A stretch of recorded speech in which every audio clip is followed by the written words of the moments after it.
Oriental culture has been blooming for several thousand years. Dwelling on a land blessed with breathtaking scenery, clear water, beautiful weather and fertile paddies, over the centuries the Korean people have gained traits of worshipping their ancestors, upholding decorum and seeking peace. For centuries, the peace-loving people have enjoyed songs and dances and have created the world-famous choreo celadons.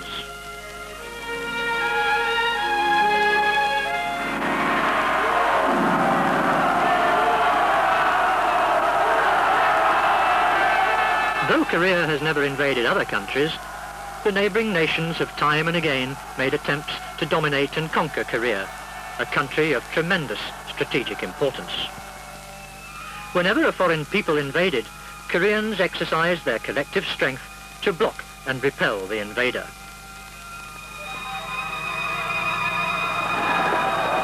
In the 7th century, the people, under the command of General Olchimondok, annihilated an invading 1 million army horde from the Sui dynasty in China, and monk soldiers and troops won a victory over an invading Japanese fleet in the 16th century.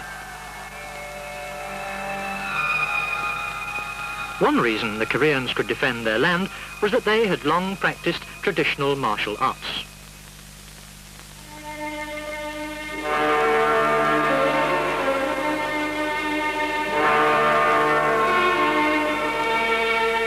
Murals in ancient tumuli and sculptures dating back to about 15 or 16 centuries ago attest to this fact.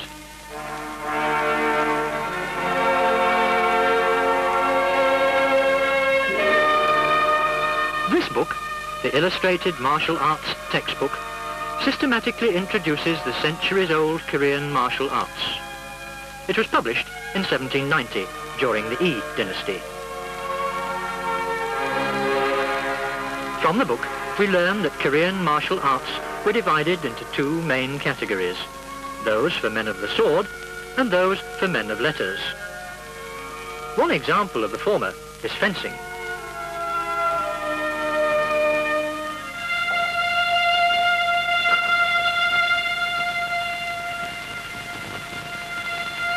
Korean swordsmen observed three courtesies: allegiance to the king, filial piety to masters and parents, and fidelity among themselves. In fact, these three courtesies formed the backbone of the spirit of martial arts for the men of the sword.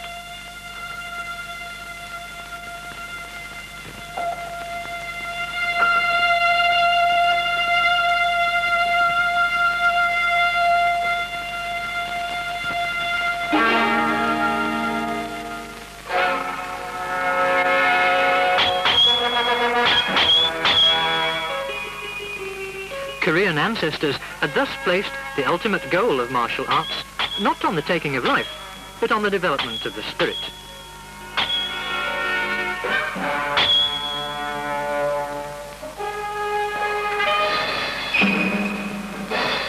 Korean fencing is divided into four categories, in accordance with the kinds of swords and their use.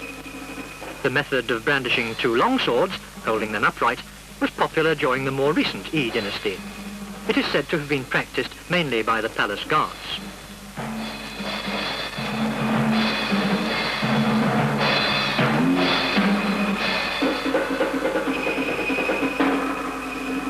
This method of using two short swords or knives was the favourite of court ladies serving the king. This fencing method is still evident in the form of a folk dance, the sword dance.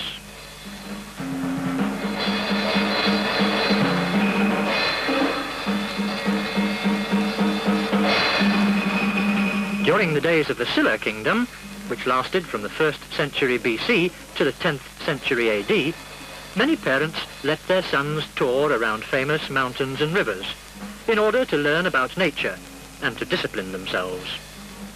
Many became hwarang, or young warriors, who helped unify the three kingdoms on the peninsula. This reverse-type fencing was perfected by hwarang. The straight-type fencing is the oldest type of fencing in Korea, about 1,400 years old. It is indeed a splendid feat, almost a dance, a true art.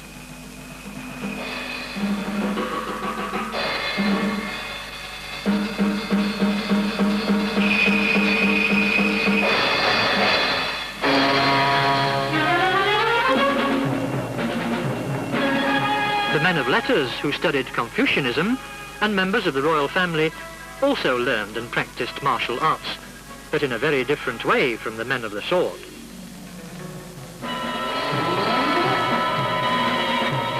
What characterizes the arts for the men of letters is in the use of bare hands, which are equally effective as tools or weapons. Martial arts of this category, which comprise some 3,600 different kinds, have been developed as a self-defense art. Let's look into some of them.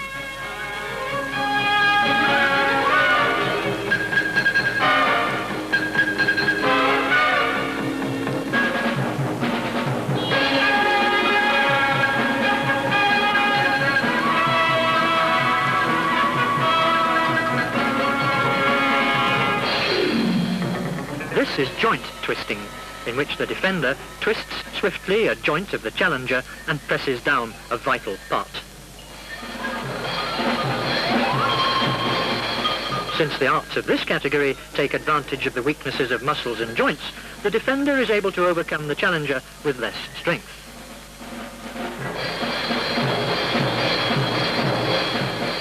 This is a conversion technique, in which the defender, by rotating his body momentarily, drives his opponent to lose balance and fall.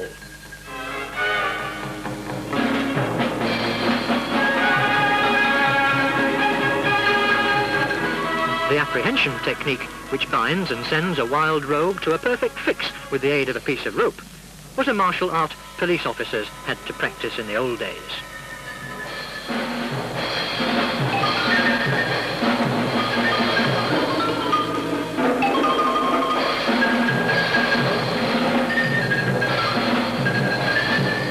This is an art of suppressing two assailants without hurting them and escorting them away.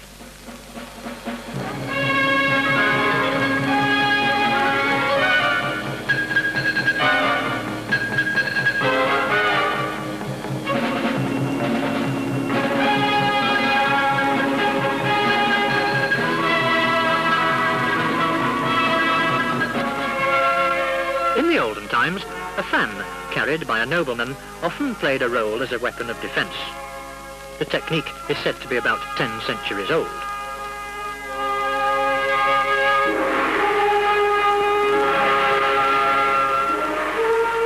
The cane technique, developed in the 7th century by monk Hyo, aims to apply a blow or hook and pull vital spots or weak joints of the body.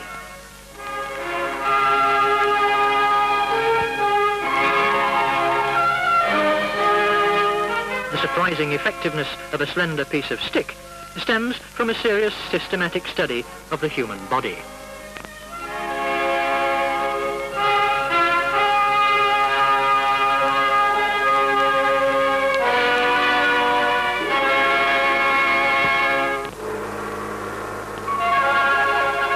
There are three fundamental principles in martial arts for the men of letters. The first is lower abdomen respiration. If practiced long enough, this method is very effective in creating a combination of mental and physical strength.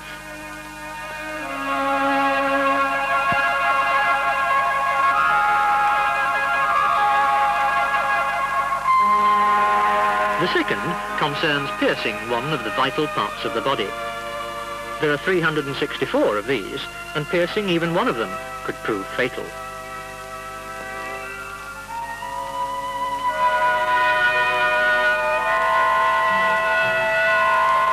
The third is twisting bone joints. Each joint has an angle or range of movement. If twisted beyond this range, the person becomes helpless.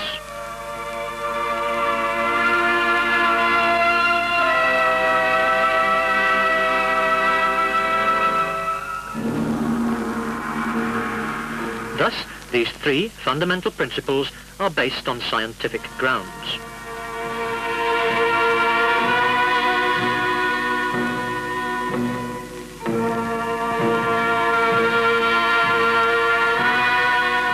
Martial art places its prime emphasis on defense, positive defense. Such a positive attitude enables one to block an attack by an enemy.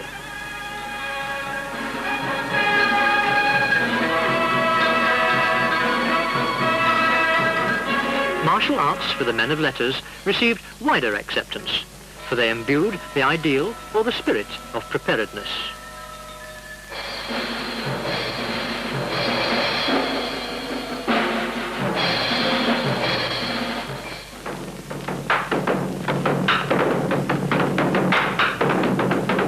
Another vein of Korean martial arts has been handed down through Buddhist monks.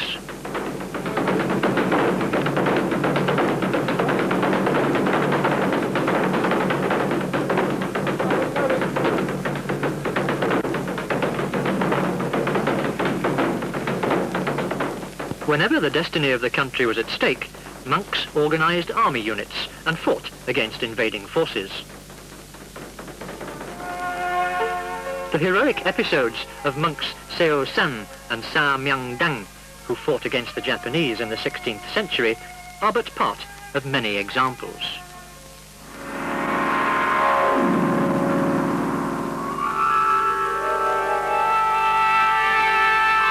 The Buddhist martial arts of Korea have a close relationship with sitting meditation.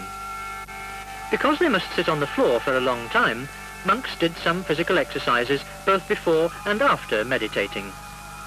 Such exercises are said to have become the basis for the Buddhist martial arts.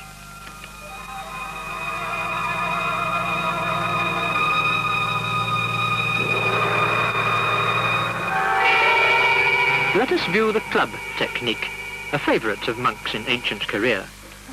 The clubs used are divided into short, intermediate and long clubs. We are looking at a kind of intermediate club dance, a series of attack and defence stances connected together.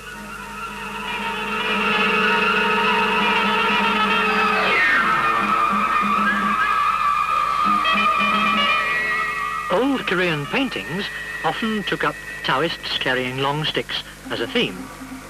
The paintings could well be regarded as historic evidence which implies the use of long club techniques.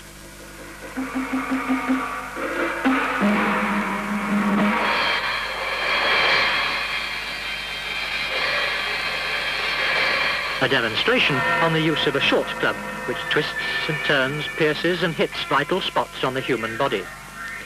Sagacious masters of yesterday could defend themselves by the use of a short club of only some 20 centimetres in length.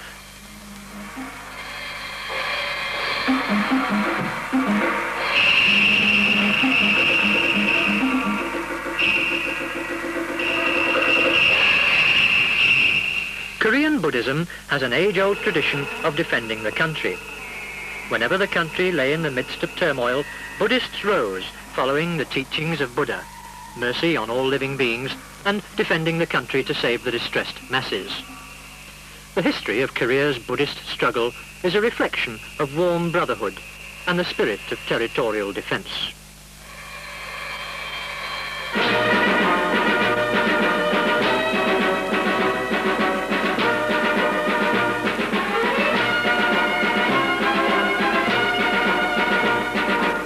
In Korea today, people are discovering renewed meaning in the traditional martial arts, which are perfectly adaptable to a present-day situation.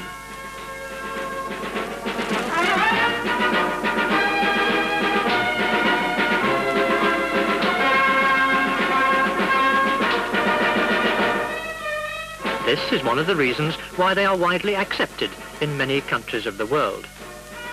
Such international events as the World Taekwondo Convention, in which many countries participate every year, eloquently testifies to the universality of Korea's traditional martial arts.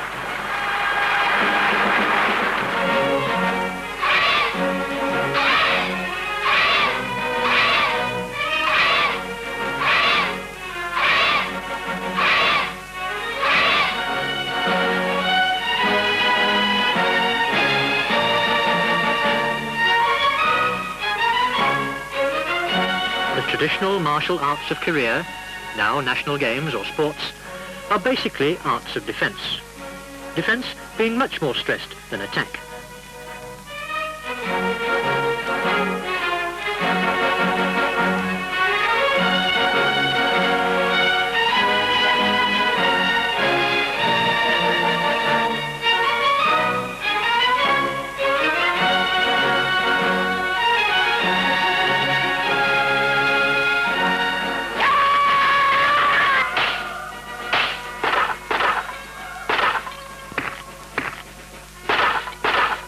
For a martial arts practitioner, mental discipline precedes the use of force. He strives for spiritual improvement through mental as well as physical discipline.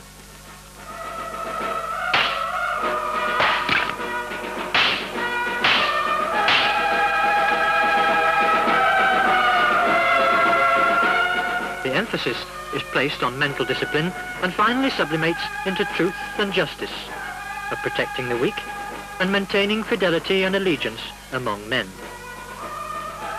Such is the ideal state of traditional martial arts in Korea, the defense arts practiced by an increasing number of people around the world.